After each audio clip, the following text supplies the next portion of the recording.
Hey everyone, welcome to the Withering Effect, episode 129. Today's date is January 30th, 2022, and I am Duds, or Duds Versus, known to the rest of the interwebs. And I'm Jimbo. You may know me as Jimbo Slice 23. So what have you been up to this week, Duds? Not a lot. I think people will notice my episode, which will be out before this episode, is definitely late. It is. And it's strange because I was actually early on the episode. I was almost done with the episode within 3 days of the previous episode release. But work, it's been just absolutely hectic this past week. And I'd come home so drained. I couldn't do anything but just sit on the couch and watch TV. Well, you're a supervisor now, right?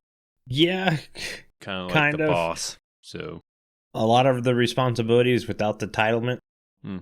But yeah, there were several days I got well over 8 or 9 miles of walking in at work, just going back and forth, and we're constantly lifting things that's like 100 pounds, and it's just, you physically just drained. So I couldn't do anything. Like I'm supposed to be streaming this weekend. I'm still recovering from Friday. Wow. Friday was just such a wore out. Like, I don't think I logged into the server at all yesterday. And if I did, it was maybe for a couple minutes just to check on some stuff. What's funny is you say that, and I was on there like almost all day. And I almost have, like you were saying, you had an episode almost done in 3 days. I'm almost done with mine. Yeah. Like my next one. I just put one out yesterday. So yeah, I've been doing a lot. I have big things going on right now. Yeah, my episode will be finished basically whenever we get off this recording. All I have to do is edit 2 more clips and then record an outro and edit that. Okay. It's not too big, but I worked on a nether portal entrance. Finally got my nether portal out of the random position next to my wheat farm. Yeah. There's a nice way in and out. It looks cool. My only regret is the shape of the room. Started out as a half circle, and by the time I ended, it turned into an octagon. Ah, yeah, I remember stopping over. You had a half circle. I know. It's now half octagon. You just keep putting stuff on, and if you're working with circles and that circle's not big enough, the shape drastically changes. Yeah, I haven't seen it yet. It's still not bad. The only problems I had was the nether portal entrance was also supposed to be an entrance to my amethyst rooms, where I'm mining all of that stuff. And it turns out if I were to dig down to my amethyst room levels, I'd have to dig through the middle of the iron farm. So I couldn't do my amethyst room entrances without doing like some weird zigzag about halfway down, which I'm not about that life. I am not doing that. Honestly, I guess it wouldn't have been too bad because I want to do a storage system. I get so many amethyst shards. I mean, almost an entire double chest when I mine those 2 geodes. So I'd like to set up I want to do a lichen farm down there because we can create the light blocks using the shards and lichen. Right. The other thing is I need a moss farm. So that would also be kind of a good area to put it in down there. Since I need the bone meal for the lichen farm, kind of makes sense. And then, yeah. what was I going to say? I then lost all track. I was choking on my own breath for half a second. You're talking about lichens, bone meal? You need bone meal? The fact that we can make light blocks, that's how I'm lighting up my entire area. So I need to manufacture a good amount of them. That's why I was excited when I found multiple geodes. Yeah, it's pretty big to have a couple. I got one, and it's not close enough for me to really, for it to produce while I'm working. Yeah. I kind of have to go ways, but good thing I have a member of the server based near it. So every time I go there, it's constantly loaded. Yeah, so I can actually go there and harvest it. Yeah, that's the good thing about mine is they're always loaded too because they're right underneath my base. Nice. Yeah, and I still have a 3rd geode in that area that I have not even hooked up to. It's funny because I found that first geode, And then I kept digging, and I found the other 2. And then I completely just stopped using the first geode. Mainly because that one was really close to the iron farm, and I didn't want to risk digging it out and iron golems start spawning down there. Yeah. Yeah, spawns are weird. Yeah, iron golem spawns, man. They can do some of the weirdest things.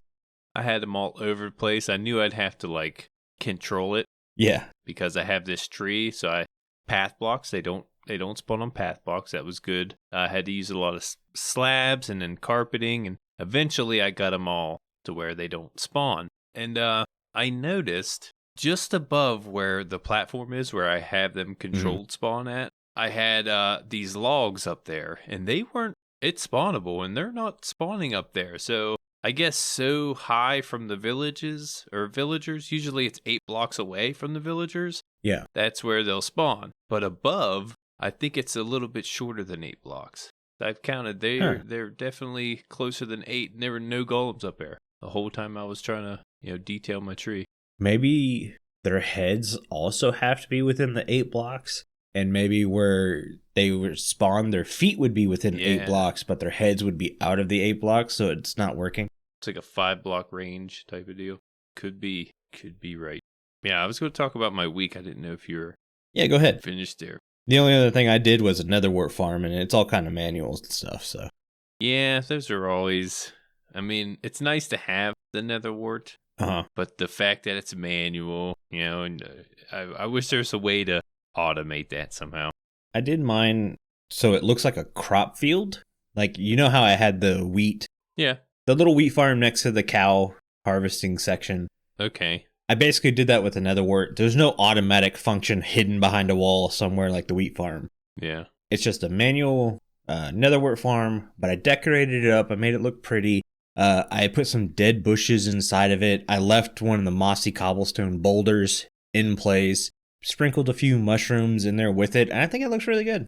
Okay. So you kind of build it within your build. Yeah. That's pretty cool. It's a part of it. Exactly. Nice, but also functional. Mm-hmm. I like it. Yeah, netherwort's one of those things you could do that with. Yeah. Yeah, but the wheat, that can be automated. Yeah, I think I'm going to do a carrot, potato, and beetroot crop farm. I say crop farm because they're not going to be automated. They're just there to look pretty. Okay. Kind of with like the wheat. Yeah. But what about you? What have you done this week since you're almost done with your episode? Oh, you should see this room I dug out. I'm building a tree farm. Yeah. By the way, and I need to build, or the trees I need to grow are, jungle trees. Most of the 2x2 trees are pretty large, so I needed dig out a pretty good sized room. If I can spit that out, Jesus. Yeah, it's gigantic. That was actually the easy part. The hard part was putting this automated tree farm inside. It grows all the 1 block wide trees, besides the acacia and the azalea, different trees now. But it does the oak, the jungle, spruce, and birch. Mm-hmm. I can get all those, and I actually get a good return on saplings too. I was surprised to see that. Yeah, you do. I know what farm you built, so. Yeah, you built the same one. Actually, I was like, you mentioned it, how convenient it was, and it does the 4 different types. So I actually went to your video from last season to look up the link for the tutorial. And yeah, it's working really well. I got it already built. It'll be in my next episode. I did have a little mishap on what was going on. I was really confused. I was actually getting upset that the server was too laggy, that it was the server. Yeah. And I'm like, this is not going to work because the server's too laggy. And looked at it again. I'm like, these are in the wrong spot. So I moved everything. Still wasn't working. And then I figured out the other issue. So yeah, I mentioned it in my video. If you guys watch that, you'll see how not to build a tree farm. But working really well. I even made enough room to build my dark oak trees and, like I said, my acacia and azalea trees to, get the leaves from the azalea trees and the wood from all the other wood types that I can't use in that farm. Yeah. Going really well. But with a big room becomes, you get you're going to need a big design. So I've been placing a lot of blocks, trying to get this thing the way I want. Mm-hmm. I have like this big image in my head. For one, in the ground, my base, at least my starter base, is it consists around it's what's the word I'm looking for? It's developed around this tree, right? In the root system. And I want to incorporate that some way in the walls, like the roots are coming through. Uh-huh. And it's pretty convenient. It's a tree farm. So it shouldn't be too hard, but it's going to be a lot of work. But I'm actually excited. I'm motivated again to do all this stuff. And yeah, I kind of lost the mojo at one point, but it's definitely back. And all I want to do is play on the server and get my stuff where it needs to go, what it needs to look like. And I also have big plans for other farms and where they're even going to go. So pretty excited for that. Been doing a lot of stuff. Yeah. Planning out where things are going to go before you're even close to building them is the hardest part in the season for me. Yes, I agree. Is you always want to make things look good. So it's like, how can I leave room for expansion and maneuverability in case something doesn't work, while at the same time making this feel complete and compact? Mm-hmm. Ugh.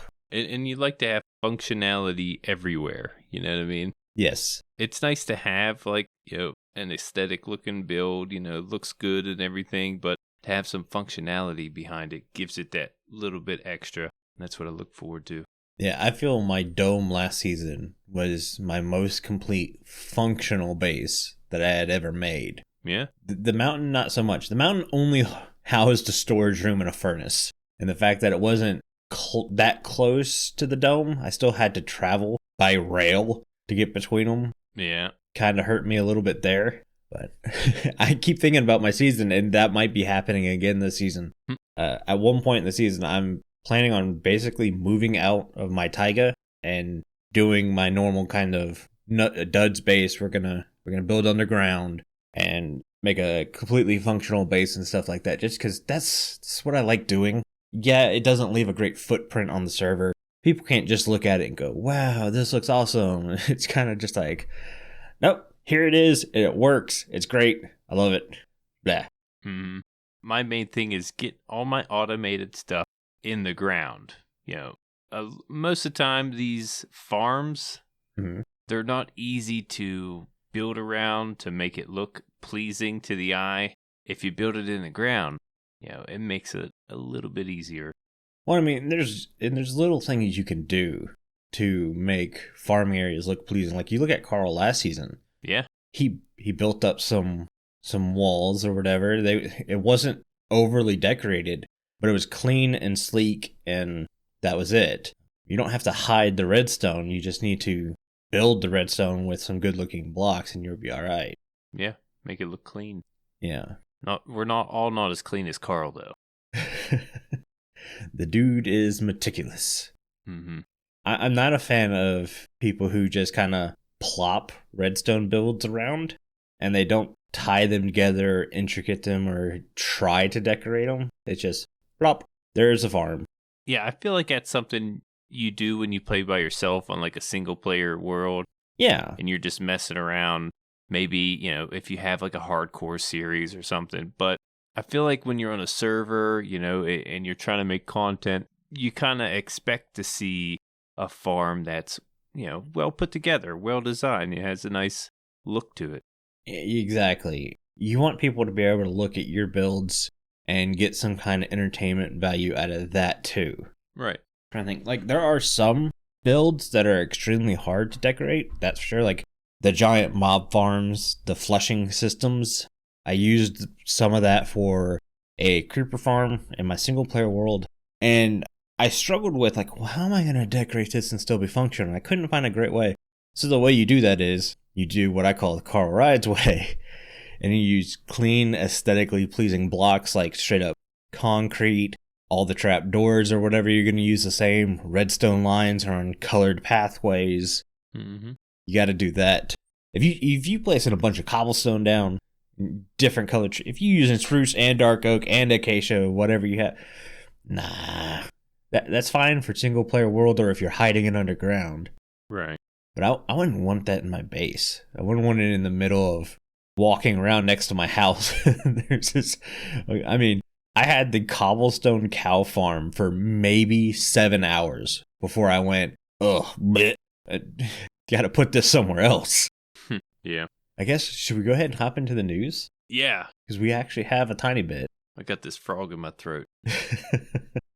You were wanting to use that segue, aren't you? Well, it's there. I mean, I can't get it out. All right, so we're back on the beta because Java still doesn't have any snapshots out for 1.19 yet. And I'm just saying. Just saying. Kind of looking forward to that. Yeah. But the frogs got worked on a good bit. There were some animation tweaks to the jumping mechanics and the tongue. Mm-hmm. They renamed frog eggs because frog eggs, I guess, are a real thing. So you don't want to get them confused, which I don't... Like, there's not going to be frog eggs in the game. So they renamed frog eggs to frog spawn. Yeah. Like, isn't everything a, like, cow spawn egg? Yeah. I don't know. Whatever floats your boat, I guess that's where I'm at with it. You know, I mean, if that's what they want to call it, okay. Yeah, But I thought the eggs made sense. Yeah, I don't know if this is a Bedrock thing and how they've just named things differently. Because this is a Bedrock beta. This is not a Java snapshot. Right. Mm-hmm. Me and Jimbo are in unfamiliar territory again. Right. So, I don't know. It just seems weird to worry about the name if frog eggs aren't in the game. Just name it like you would name every other spawn egg, and that'll be fine. But frogs are going to jump more frequently.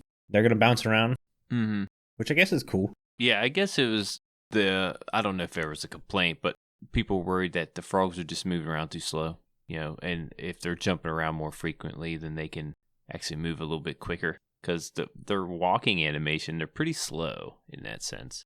So I think that's why they gave them a little bit more jumping ability. I think they jump, do they jump higher? I knew they jump more frequently. I don't think they jump higher. I think they just jump more. Okay. Like more frequently.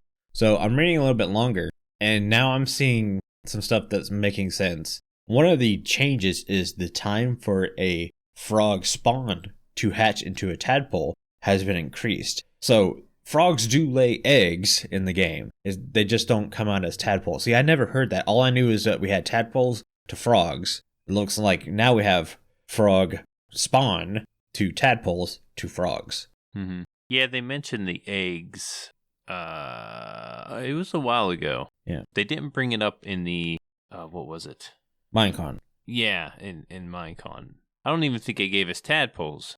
Yeah, I knew we had tadpoles, but I didn't know they had eggs. Like, I knew we had, like, frog eggs was a real life thing, but I didn't know if that was a Minecraft thing. Also, are zombies going to stomp on frog eggs like they do turtle eggs? That's never been brought up, I don't think. Yeah, because zombies, they don't like them eggs. No, they're not a fan of them. At least the turtle eggs. You think turtle and frogs are both amphibians, right? Yeah. Pretty sure I got that right. Yeah, they would make them attract zombies. Maybe they're changing the name of frog eggs because in real life, frog eggs are called something else too. Mm-hmm.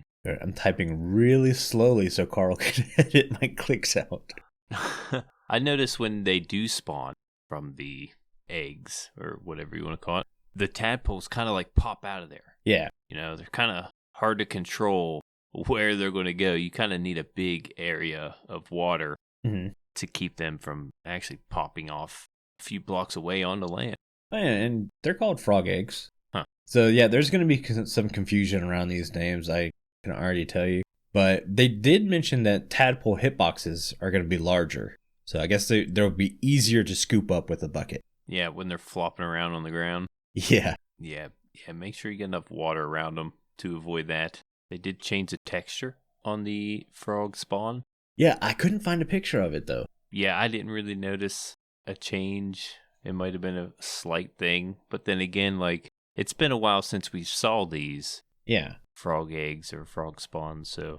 Yeah, so this update was a real pain. One, whoever's in charge of Mojang's website, please work on it. I cannot find any of the snapshot/beta news on that website, period, unless it's weeks old. I luckily follow a lot of the devs on Twitter, and I can go back and check their Twitter and find it there. It takes a bit of scrolling, because Minecraft devs tweet a good bit. I can go back and find it, or it's generally easier for me to find a YouTuber I follow who's talked about the news to find it that way. The fact that I have to go to a third or fourth party to find news instead of the actual source of the news. Right. Yeah, I usually have to find a video of someone I follow to actually see the news. Not often do I go to the website because, like you said, it's not easy to navigate. No. Yeah, Frog's got a lot of attention this week. I guess it's all right, but I couldn't find videos. I couldn't find pictures or any of that stuff. So there was a video by Waddles. Okay. He covered most of what's on here. I want to say all of it. Yeah, he covered all of this. Yeah, if you guys want to see more in depth on the frogs, go check out his video. I will have to do that because I couldn't find anything. Yeah, normally Exuma would give these releases, not so much the Bedrock betas, though. So luckily I was able to find, I actually just scrolled upon it and I was like, oh, we're going to cover frogs today. I better watch this. I actually saw it this morning. But let's hop into some listener comments. Okay. We've got a couple. This one's from I Am Kara Danvers. Oh, I did not breathe correctly in saying the name. I Am Kara Danvers.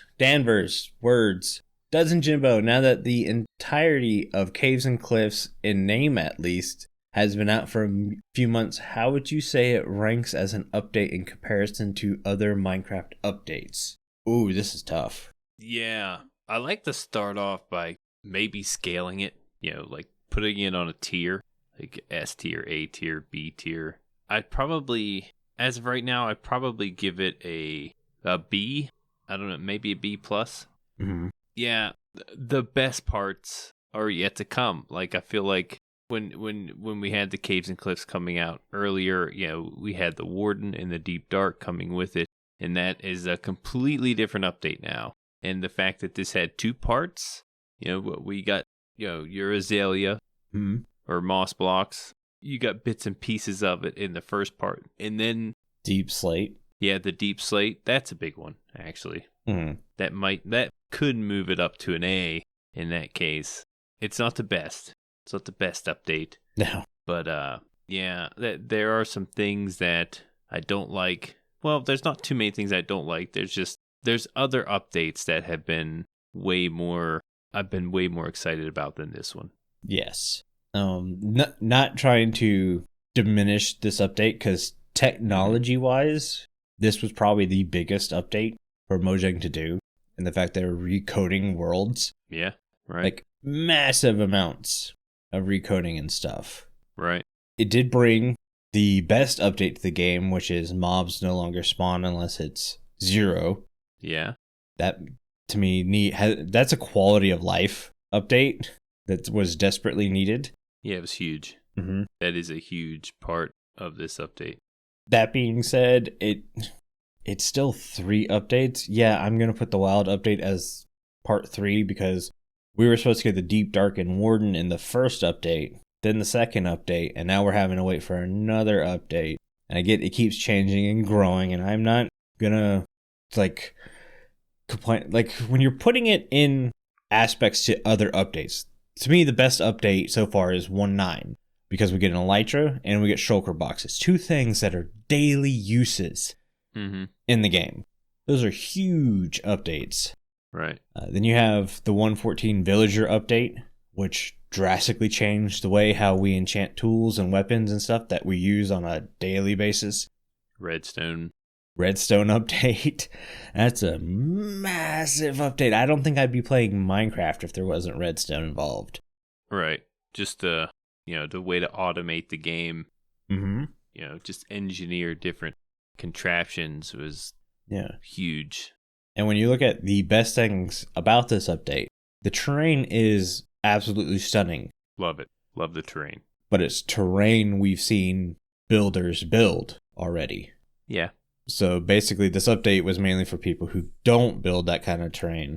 The biggest and best parts about this update were Deep Slate and mobs no longer spawning on any light level. Yep. Those are the 2 biggest in my opinion. Yeah. Love that change. Yep. And when you compare them to shulker boxes and Elytra, Redstone, it's just not high up on my list.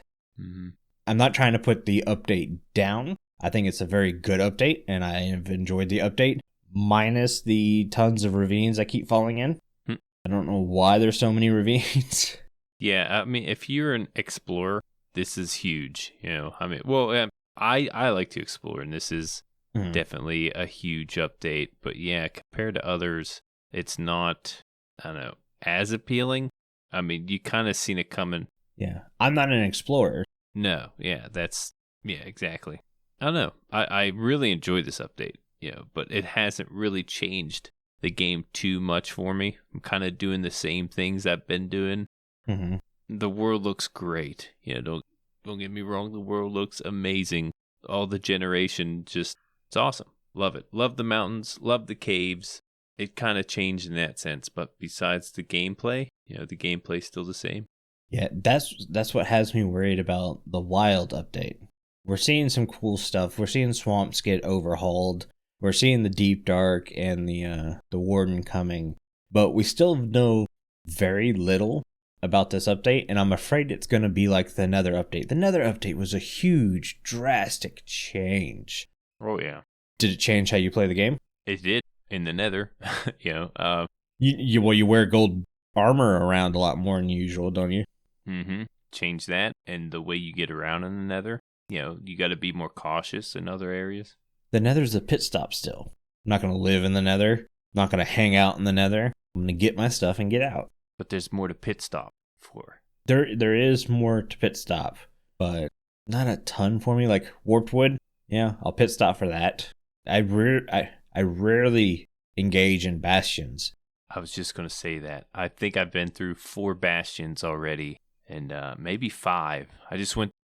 I went to get bone blocks last night for my tree farm, and I found another one, and I went in there. I really enjoy the bastions. Yeah. See, bastions have no hold on me. Oh, like it. They're only good for the snout banner and pig step. Yeah, I mean, yeah, I do like those, but I like the challenge. Going through there, I feel like my heart is racing the whole time I'm in a bastion. As soon as I go into a bastion, I'm like, okay, oh, where are they? Where are those brutes at? 'Cause they're pretty dangerous. I like that element of danger. Yeah. When I go into those places. Whereas for me, it's the complete opposite. To me, Minecraft's my chill game. Mm-hmm. Like, if I wanted like heart racing pounding, I'd play Battlefield or Breath of the Wild.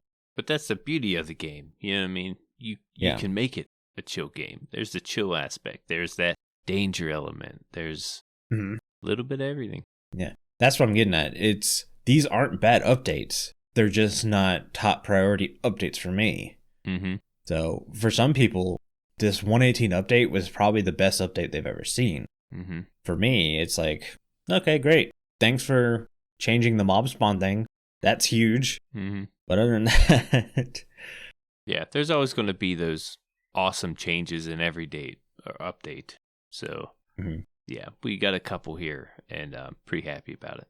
Yeah, just waiting on that inventory update. That sweet, sweet inventory update. I'm sure it'll be coming. Yeah. We're getting a lot of blocks. Along with concrete slabs and stairs, right?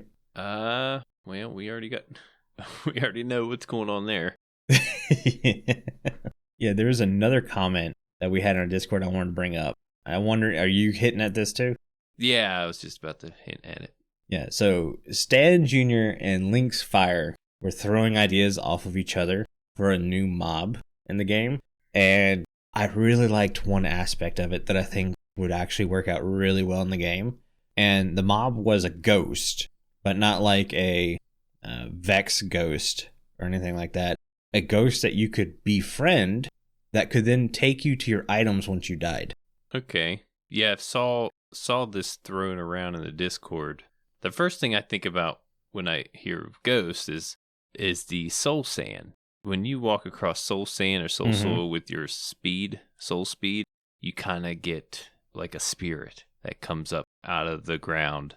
Mm-hmm. I was thinking that could be a good way to bring a mob to life. Maybe if they're killed on soul soil or something like that, you might be able to summon a ghost. Okay. I was thinking, I really like the idea. They mentioned befriending the ghost. not so much what I was thinking, but having an area where ghosts could spawn, and it could be in the soil valleys or something like you're talking about. Mm-hmm. But I really like the idea of the Mario ghost, where like you turn your back to it, the ghost would creep up and try to attack you. But if you looked at it, it wouldn't. I know Endermen kind of do the same thing. If you look an Enderman in the face, they stop. Yeah. Like they get all mad, but they stop moving. Yeah. We would need some way to capture the ghost, like Ghostbuster style. Whether it's a magical jar or something like that. Maybe we can bring in the archaeology pots. And maybe if you have certain shards on said pot, that pot will allow you to capture a ghost in it. There you go. And I like that. Whenever you die, you can release the ghost and follow the ghost, and it leads you to exactly where your items are or where you last died. Yeah. Because right now, that's the worst part about dying in Minecraft is like, crap, can I remember where my stuff is? Right. Yeah, I like the fact that you're bringing in archaeology with the ghost. Yeah. Because it does kind of, archaeology is just remnants of things that are said dead, Mm-hmm. that aren't alive anymore. So, yeah, ghosts would be well implemented with the archaeology. I think so. I thought those were some great ideas that were thrown out. And I think would fit well within the game. Yeah, now you mentioned, the ghost showing you where your items are. I could see ghosts doing other things, not so much that thing, but just, I don't know, maybe going through walls. Mm-hmm. And I don't know, really not too sure what it would do. Showing you your items wouldn't be bad, but I'm thinking it could probably do something else. You could probably expand upon that. But yeah, I'm drawing a blank right now. Really didn't think about what they could do.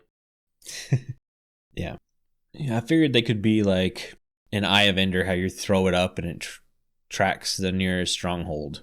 Like with with like an urn. Mm-hmm. Like the archaeology pot would then become an urn. Maybe. Anyways, thank you for that, guys. Those comments were from our Discord, and it's the only place where you can talk to everyone who works on the show easily. Just take Link's word for it.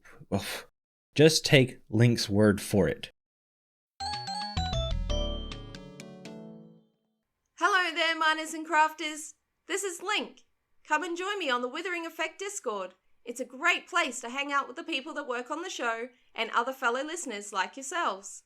The link is in the show notes. Join today and let's discuss the game we love. Thank you for the Discord ad link. Speaking of the Discord, it's the only place you can get involved in our Mending Minecraft vote. This week we asked you to choose between one of 3 items for us to discuss and improve. Your choices were elytra, crossbow, and spyglass. And the winner of Mending Minecraft this week is...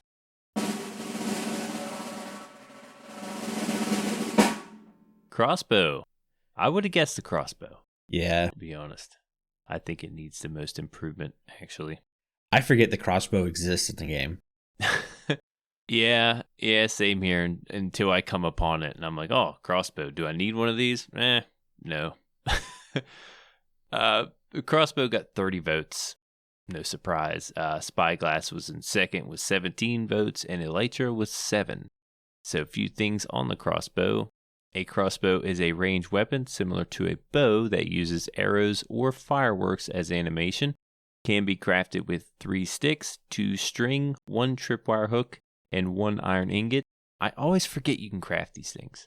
Probably because I've never done that. You can find these naturally in pillager outposts or piglin bastion loot. Also, it can be traded from a journeyman. This is a tongue twister here. Also, it can be traded from a journeyman level Fletcher villagers. These weapons can also be dropped by pillagers or piglins. While loading the crossbow, the player moves at sneak speeds, and once loaded, their speed returns to normal. And there are 3 specific enchantments for the crossbow. There is quick fire that goes up to level 3. This allows you to load the crossbow faster. There is multi-shot, allows you to shoot 3 arrows at once or 3 fireworks. And piercing, that goes up to level 4. This allows you to shoot through mobs and hit an enemy behind the enemy. That's it. That's it for the crossbow. So crossbows are garbage. I'm not even going to sugarcoat it. They are. It's harsh. That's why I can't wait for the combat update. I feel that Mojang knows this. When we saw Jeb's quick shots of... I shouldn't say quick shot. When I saw Jeb's work on the combat update, I got excited because obviously he understood that some weapons in the game just aren't worth using, such as crossbow and trident, stuff like that. Now, the crossbow, the biggest problems with the crossbow, one, are loading time. Even with the enchantment to speed up loading an arrow, it's slower than bow and arrow. Mm-hmm. And two, it doesn't deal the same kind of damage that a bow and arrow does. Yeah, especially if your bow and arrow is power 5. Right. Like you're going to do way more damage. So, why would you use a crossbow over a bow? I mean, it makes no sense. When you're fighting mobs in Minecraft, and I go fighting mobs, not PvP. I'm not looking at this from a PvP aspect. Very rarely are you one-on-one fighting a mob. Most of the time, you have a horde of 2, 3, 4, 5, even, that you're trying to get rid of. So the slow loading speed of a crossbow negates any kind of piercing, multi-shot. Just all of that goes out the window. Because you're having to rapid fire as quick as you can to put shots on, because you can miss. Minecraft arrows are a bit of RNG. You can be as good a shot as you think you want to be, put your crosshairs on a block, and shoot that block over and over again without moving any cursor, any mouse, no nothing, and you will see the arrows do not hit the exact same spot every single time. Right. There is a tiny bit of RNG. You can whiff a target. And you're playing Hardcore World? Are you going to trust a crossbow over a bow and arrow? I don't think so. Well, I think it's a little bit more accurate. I'm not too sure. I thought I read that. Okay. I mean, maybe it is, but now you're still the accuracy mark. But if you're not accurate enough to hit that many targets that quickly. I think it's with the firework. It goes straight. So now you have to build a farm to make fireworks, put on arrows to put in a crossbow. I was going to mention that. Like, you can get more damage out of the crossbow if you have fireworks. But, you know, it takes a lot to make fireworks, and you got to keep your distance. Mm-hmm. If you shoot someone that's kind of close to you with a firework, you're going to take damage. So it's not always ideal to use that. Right. And it's got to be the explodey ones, not the ones you fly with. Exactly. More resources. Right. So, yeah, you either need to increase the reloading speed or increase the damage is the big thing to fix the crossbow. There's no other way around it. I think it's the same with the trident. It's like, oh, yeah, the trident's great. No, it's not. The trident's like the coolest weapon in the game. Mm-hmm. But it's the most useless weapon along with the crossbow. Yeah, you have the loyalty thing. It's cool. It comes back to you. Super cool. Yeah. It takes a minute, though, to get back to you. So why use it in that sense? Not to mention, you can throw it in the void still, even with loyalty. Mm-hmm. Yeah, I think you can. So it's like, why is that a thing still? Yeah.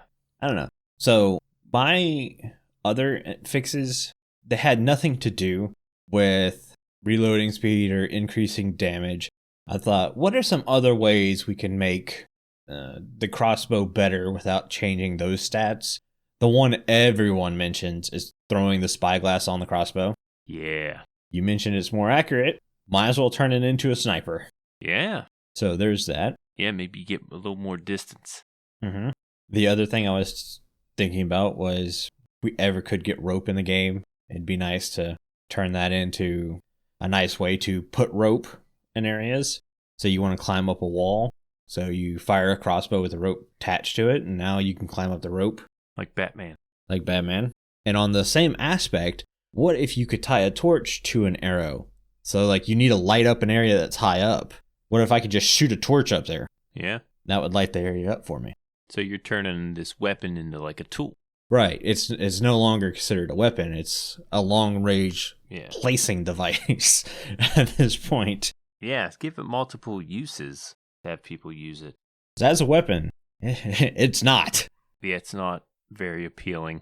I've come across them many times. Like I was saying, I've been in many bastions already, and there's a crossbow. Mm-hmm. And then I close the chest after grabbing everything else but the crossbow. I have one, just in case I need a crossbow, which as of right now, over so many seasons of playing the game, I've never really used it.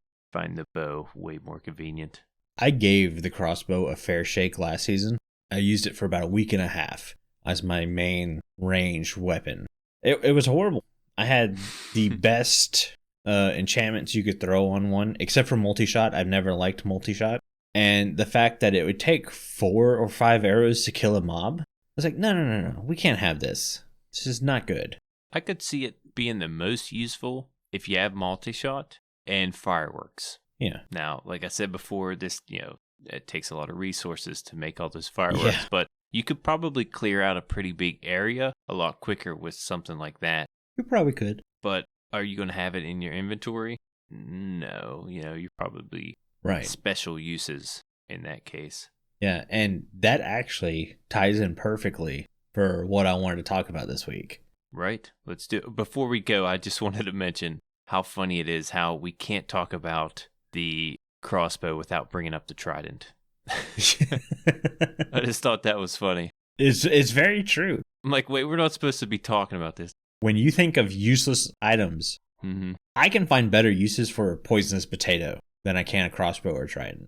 Ooh, man, you're really tearing her down there. Yeah. Not so much vanilla game, but there can be some uses for a poisonous potato that are better. Mm-hmm. Anyway, so inventory. I don't want to talk about an inventory update because I've beat that horse way more than it probably should have. But I wanted to talk about like what stuff do you keep in your inventory all the time? Because we mentioned when you go in the Nether, you need to have some kind of gold on you now. Mm-hmm. If you're in like where Carl lives in that snowy base, you got to keep leather boots on you now. Yeah. Let's start with armor. Your basic everyday armor. What are you wearing? Helmet, pants, and boots. All netherite. If you can. If you can afford the netherite. I got all my enchantments on there. Diamond's still suitable. Yes. Diamonds are just as good. I mean, netherite's a step above. You won't have to worry about dying in lava as much. So it definitely helps to have netherite. But diamonds are great armor as well. I always make sure I have fire resistance on one of those. At least one of those. You don't need blast protection as much if you have the netherite. I think it has blast protection and fire resistance a little bit involved in it. So that's the beauty of having the netherite also. Glad you said that because I can't remember if it does either. I know I use netherite 1 for the durability. Yes. And 2 for the if I die in lava, it'll float at the top.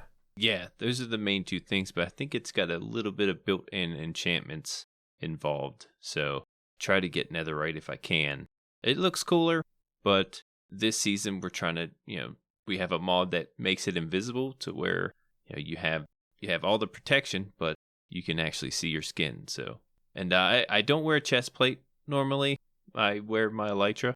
Mm-hmm. Feel like in any situation I can get away a lot faster with the elytra, and with the netherite and all the enchantments on those, I get just as good as protection without the chest plate.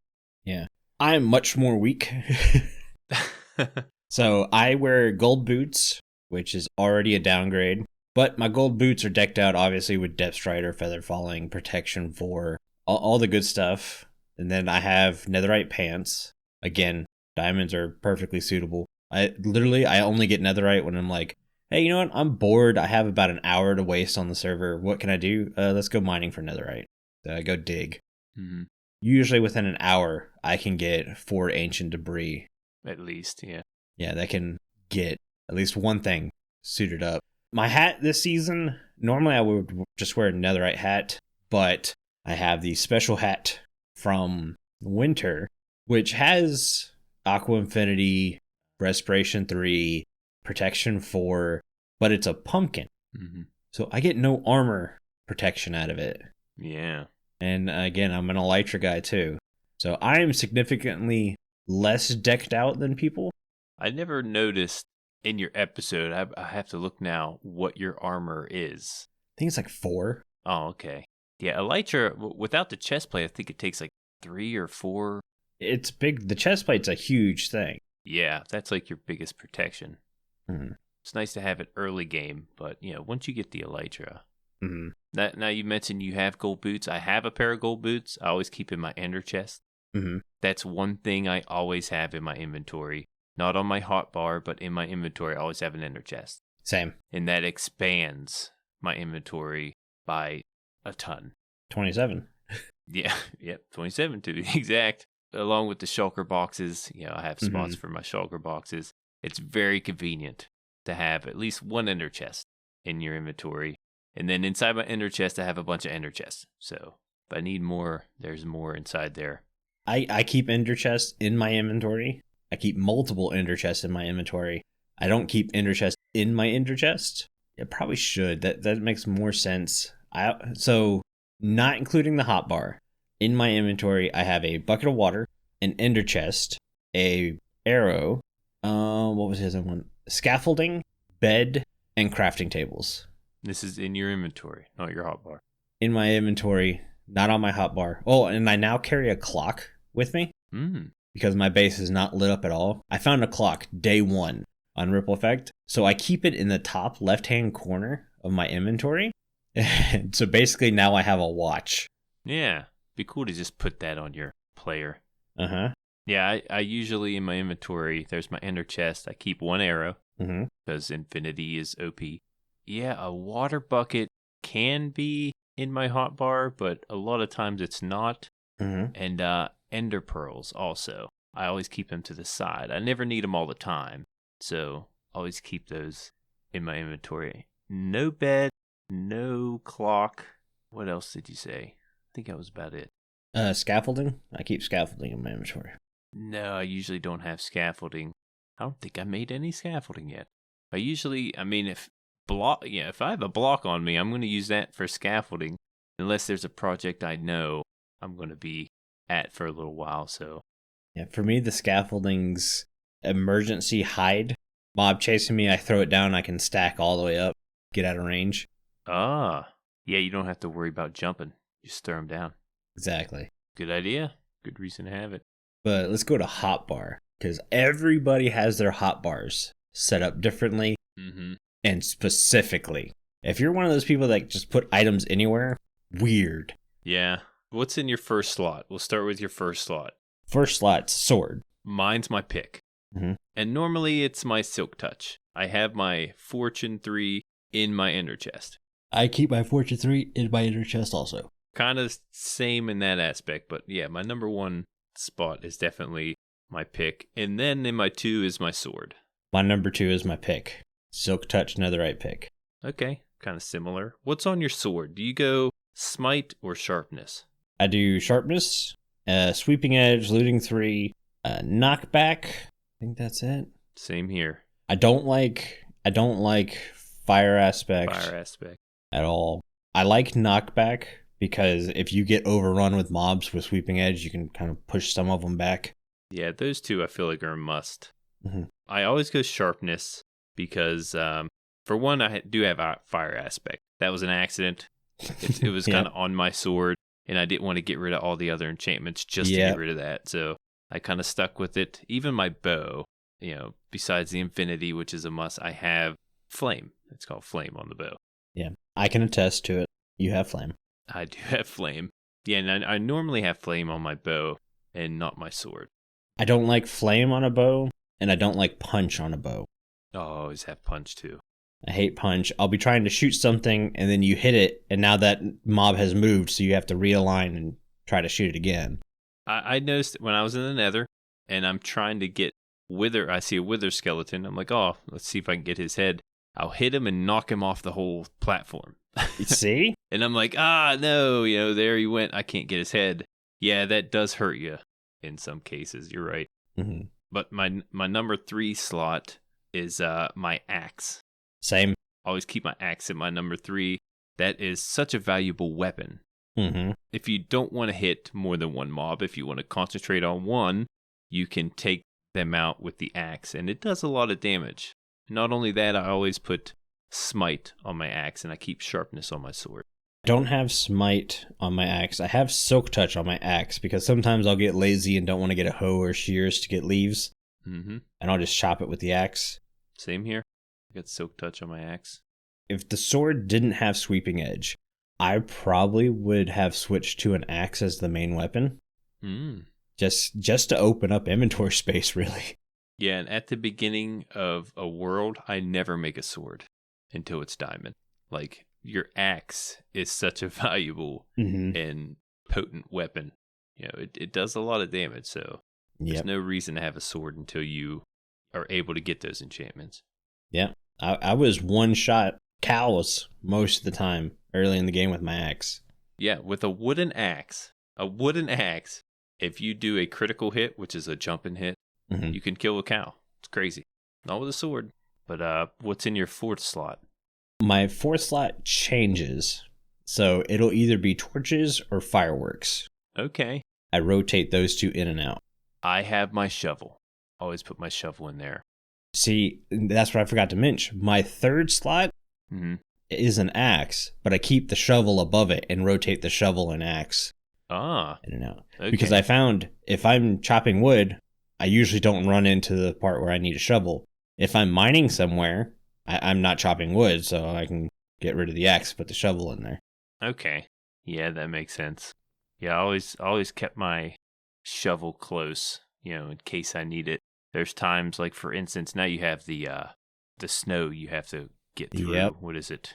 The fluffy snow. What is that called? Powdered snow. Powdered snow. You said it and I missed it. Yeah, good thing I have my shovel there. I don't have to go after it, so I could dig my way out of that mess. And other instances too where I feel like my shovel needs to be there. But mostly mining. You know, when you go after sand, there are some times where you specifically use your shovel, which in that sense, your method is ideal. Yeah. My fourth slot, no, I just said it's my shovel. Yeah. My fifth slot is my bow. Always keep my bow in my fifth slot. I kind of categorize them as I need them. You know, like, what do I use the most? I guess my bow would be up there more. I use my bow a lot, but yeah, I always keep it beyond my tools. Tools go before my bow. Yeah. My fifth, sixth, and seventh slot are empty. Okay. Those are my building slots, so I got nothing in them. Ah, all right. Yeah, and then my eighth slot is my bow, and my ninth slot is food. And that's specifically done this way. So the food is between the two weapons. So if I'm in obvious combat, whether I'm with sword or arrow, I can just click once to get to my food. I don't have to scroll through the crossbar or hotbar. Okay. And as a controller player, I don't have a mouse wheel, and I can't quick punch a number key to get to an item. So I have to lay it out by the amount of clicks it takes me to scroll through the hotbar. And that's why it's specifically set up that food is in the middle of both my melee weapons. Yeah. And I'm with you on keeping the food in the last slot. I always keep my food in the last slot. But in front of that, in my A slot, I always have my rockets. I always need my rockets in my inventory. I think my 6th and 7th, I try to keep them open. Sometimes I'll slide the pearls and the water bucket in there. But those are my main two. I use 2 slots usually for building.